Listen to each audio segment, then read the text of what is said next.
Testing of Hyundai HGN08 air circuit breaker. The basic settings will be set by the customer. For testing, we add a 220 volt AC power supply. At first, we trip the breaker manually.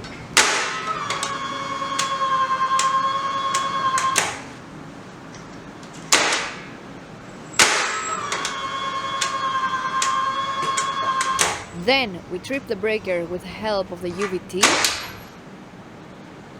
Next, we perform a short time delay test and the breaker trips almost instantly.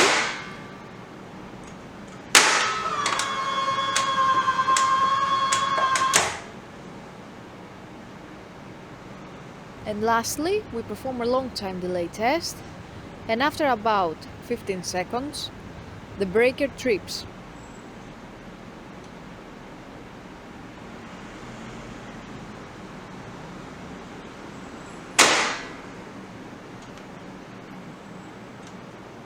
It is now clear that the air circuit breaker is working successfully and is ready to be delivered to the customer.